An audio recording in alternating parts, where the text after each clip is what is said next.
Howdy, guys. Wait, hold on a second.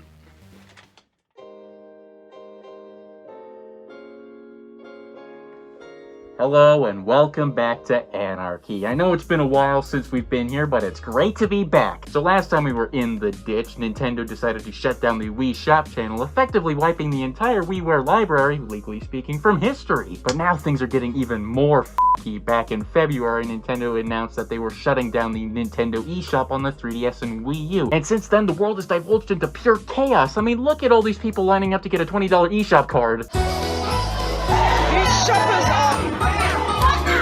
I mean, I don't blame them. Have you seen the sale on DuckTales Remastered? I have been anticipating this for a long time. I'm a game collector. There's a few types out there. You got the standard put game boxes on a shelf kind of guy, the display your collection in various non-douchey ways kind of guy, but I'm a special kind, a kind you don't see often. I like to collect digital games, and I'm not talking digital versions of retail games, while I do indulge in those from time to time. No, I'm talking about games that are exclusively available on digital platforms. It's something that's been around almost as long as the internet itself, dating back to the early 1990s. By the mid-2000s, console manufacturers had finally standardized digital distribution on their systems through services like PlayStation Network, the Xbox Live Arcade, and of course the Wii Shop channel. They would continue these services on their later consoles, except for Nintendo. They instead created a new storefront for the 3DS and Wii U, the Nintendo eShop. It was basically the same thing. It added some new things, like how digital versions of retail games could be purchased, and more Nintendo systems were added to the virtual console service. And if you dare think that slot game at the beginning isn't fun, you're probably neurotic in more ways than one. But something that would still remain were the exclusive games, which were now known as the eShop exclusives. They're kind of an evolution of the WiiWare service from the Wii Shop channel. They're nowhere near as iconic, but I believe they're still worth playing and talking about. I've gotten so many of them over the years. Like, seriously, I'm pretty sure I'm committing some kind of war crimes by having this many eShop games, but there are still many that I haven't been able to experience yet, and with the eShop closing soon, I figured it's high time that I talk about some of these obscure games before they're gone forever. That's why I'm happy to introduce to you my eShop Extravaganza. Basically, I'm gonna rapid fire through a bunch of eShop games I've played in my lifetime, and it gives me a great chance to humble brag about how many eShop games I have. For today, though, I'll narrow my romp down to the Wii U library, not at all because I'm a lying prick who didn't have enough 3DS games. I was hacked, I swear. There actually weren't a whole lot of Wii U eShop exclusives. I know, shocking that a console with these kinds of sales didn't get a whole lot of exclusive games. Overall, there were around 150 games that were exclusively sold on the Wii U eShop. That's pretty slim pickings considering I already know most of them are complete trash. But that also makes it easier to collect for, as I've been able to collect what I believe are the more well-known exclusives, as well as some of my more personal favorites. To begin, let's start out with a game I've already talked about in the past. Created for the Year of Luigi celebration, Dr. Luigi is another clone and/or entry in the Dr. Mario series, and it's pretty damn obvious. Most of the graphics are ripped right from the previous game, Dr. Mario Online RX. I assume if you've played Dr. Mario before, then yeah, it's the same experience. But come on, they had to introduce something new in order to justify charging $5 more for it, so they created Operation L, a new mode that basically sticks a couple of the capsules into an L shape. I used to complain about how much more difficult it was to stack the capsules, but you know, I've warmed up to them. It adds a lot of challenge, and you kind of have to apply new strategies, which I think shakes up the game a lot. Too bad I lost interest in it like 5 minutes later, because it's otherwise pretty much just Dr. Mario. But now let me introduce you to a somewhat obscure, but also kind of well-known puzzle series, Art of Balance. What I mean is that this game originally came out on the Wii Shop channel back in 2010. Since then, it's been ported over way too many times. First to the 3DS eShop in 2012, then of course the Wii U eShop in 2013. The concept is simple. You stack blocks and make sure they stay balanced, and that's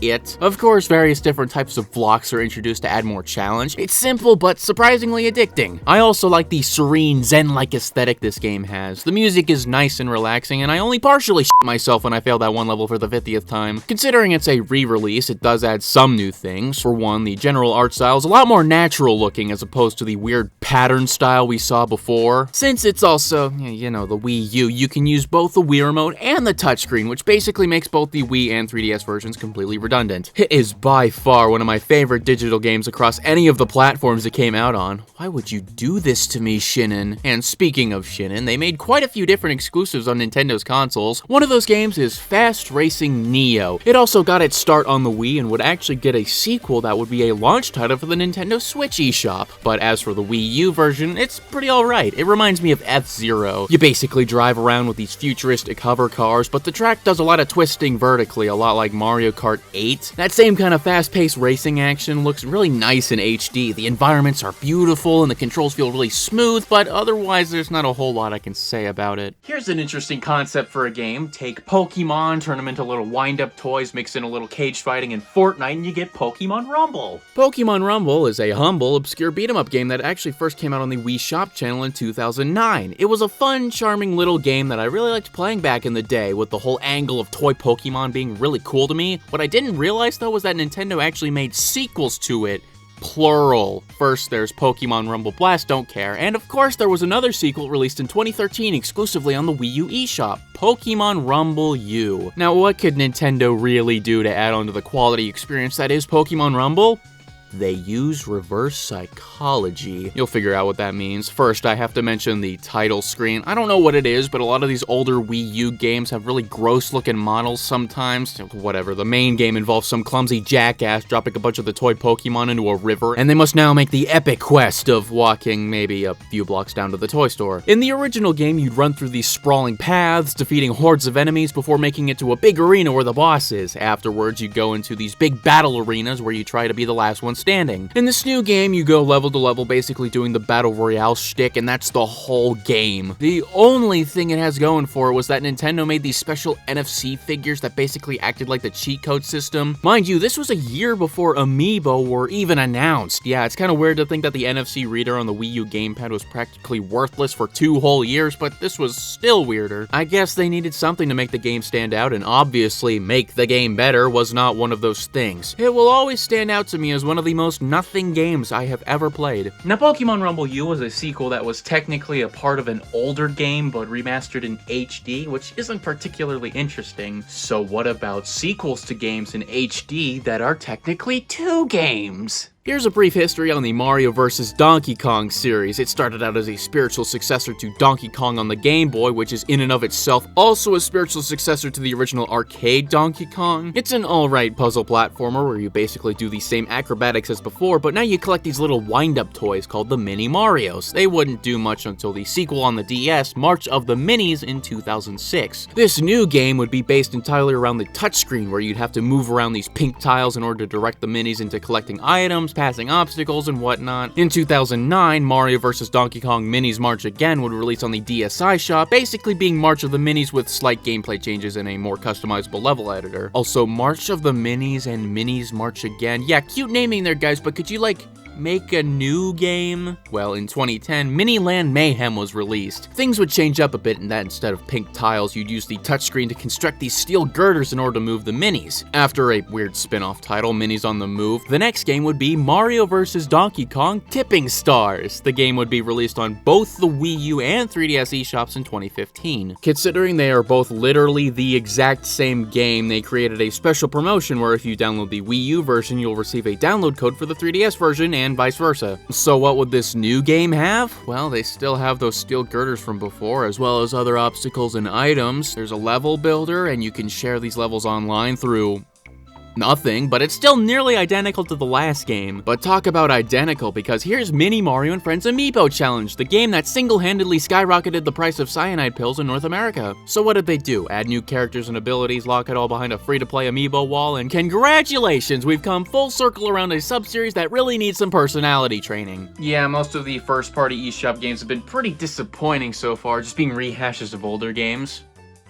I mean, this next game's a rehash, but it's a rehash with style. One of Nintendo's best Wii U eShop games is the NES Remix series. For a while now, Nintendo had been re-releasing NES games on their newer consoles through the Virtual Console service, but by 2013, that whole bit was getting a little stale, so Nintendo released NES Remix on the Wii U eShop. It's basically a compilation of different iconic NES games split up into different challenges that you'd normally do in those games. It's nice that you basically get a free demo of these games, considering there's a very convenient button that just takes you to the game's eShop page. Like the name suggests, there are also special remix stages that change up the gameplay, whether it be the graphics, gameplay, or weird photo booth effects. It's pretty fun to see. The game did well enough for a sequel to be made, NES Remix 2. There was also a retail version of the 2, NES Remix Pack, which is the version I have, as well as a more refined 3DS version, Ultimate NES Remix. But come on, I can't mention NES games without talking about Amiibo Tap. Two words that seemingly make no sense being together now work in tandem to become the best free-to-play app ever made. Basically, it's NES Remix where you use Amiibos to unlock different scenes of NES and Super Nintendo games. I'm actually alright with this, because that's not nearly as stingy as something like Mini Mario and Friends. Still, the original NES Remix is just a really nice little collection that fits amazingly well as a digital title, and one of the few more original games you'll see. However, these next games are the antithesis of original, seeing as they're just 3DS games in HD. Pushmo World is something I was not expecting to see here. The original Pushmo was one of the first 3DS eShop exclusives to come out, and it was a really charming game. This new Wii U version is practically the same thing, just with more levels and in HD. The gameplay itself has you pulling out these block puzzles named Pushmos so you can use them as platforms and rescue the children that are trapped inside, because of course they are. Some levels are themed to different objects and what have you, but that's the main game. There's the Pushmo Studio where you can create your own Pushmo and share them online via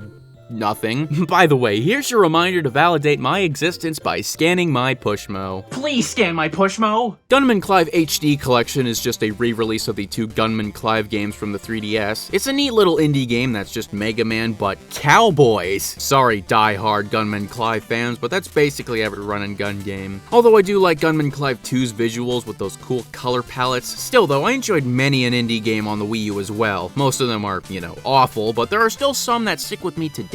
Although being multi-platform, Shovel Knight was one of my favorite digital games to play on both my Wii U and 3DS. I don't understand why, because I never made it past the third level, but I assure you I remember it. Look guys, I put in that one cheat code that changes everyone's name to Butt. Can you accept me now? There's a lot of random puzzle and basic arcade games like Block Drop U, where you actually delete blocks, not drop them.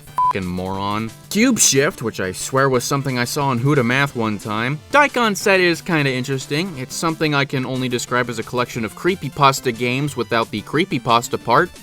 So they're just bad games. Color Zen and Pixel Slime U, I'll give you two a pass. You're alright. Blocky Butt was also a personal favorite of mine. For some reason, this game always brings back a nice sense of Wii U nostalgia, even for how basic it is. The music is probably my favorite part, though. Our final segment today includes a few games that are actually exclusive to the Wii U. They were only ever released on the Wii U eShop and are thus going to be gone within a few months. First, there's Chasing Aurora. I can't play it because it's multiplayer only, so oops. But whatever, our last game is something incredibly special. Affordable Space Adventures is something I've only just heard of, but now I get why I've seen it recommended so much. The game centers around this space travel agency, where you can take a ship to a random planet to explore. You already know where this is going. You're stranded on one of the planets, having to explore around in order to escape it. But before we can do any of that, we have to start up our ship. Looking at the gamepad, you're given a few different control options to power your ship. This is the meat of the game. You have to balance out controlling your ship with the various buttons on the touchscreen, all while avoiding the enemies and obstacles that can